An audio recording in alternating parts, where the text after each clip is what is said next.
Cricket से जुड़ी तमाम खबरें, वर्ल्ड रिकॉर्ड, आईसीसी रैंकिंग और आने वाली सीरीज के शेड्यूल से बाखबर रहने के लिए सब्सक्राइब करें बी ऑफिशियल चैनल को और दबाएं बेल के बटन को ताकि आप हमारी लेटेस्ट वीडियो सबसे पहले देख सकें।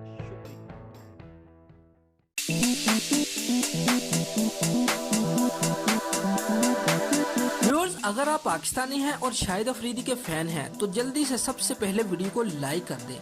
व्यूअर्स, आज से चंद दिन पहले शाहिद अफरीदी ने भारत में मुसलमानों पर होने वाले जुल्म के खिलाफ आवाज उठाई थी और शाहिद अफरीदी ने अपने ट्वीट में कहा था कि अगर भारतीयों का मुसलमानों के साथ यही रवैया रहा तो ईंट का जवाब पत्थर से देंगे।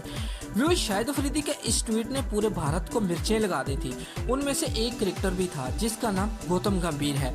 व्यूअर्स, गौतम गंभीर ने शाहिद अफरीदी के इस ट्वीट का जवाब देते हुए कहा था कि हम पाकिस्तान के साथ किसी भी किस्म का ताल्लुक नहीं रखना चाहते। क्रिकेट खेलना तो दूर की बात है, शाहिद अफरीदी खुद अपने आप पर नजर डालें, फिर भारत के खिलाफ आवाज उठाएं। व्यूअर्स, गौतम गंभीर का ये ट्वीट बॉलीवुड के किंग खान और कोलकाता नाइट राइडर के ओनर शाहरुख खान को अच्छा नहीं लगा और गौतम गंभीर को खरी खरी सुनाकर शाहिद अफरीदी समेत पूरे पाकिस्तानियों के दिल जीत लिए। व्यूअर्स, शाहरुख खान का कहना था कि शाहिद अफरीदी मेरा भाई है और गंभीर को ऐसा ट्वीट नहीं करना चाहिए था। व्यूअर्स, शाहरुख खान का मजीद कहना था कि दुनिया मुझसे ज्यादा शाहिद भाई को जानती है, ऐसे स्टार की हर किसी को इज्जत करना चाहिए। व्यूअर्स, याद रहे कि आईपीएल में गौतम गंभीर को कोलकाता नाइट राइडर की कप्तानी से हटा दिया था।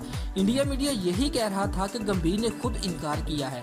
असल बात यह है कि शाहरुख खान ने शाहिद अफरीदी की इंसल्ट करने पर इसे कप्तानी से हटा दिया था और शाहरुख खान ने शाहिद अफरीदी के साथ अपनी दोस्ती का हक अदा कर दिया है।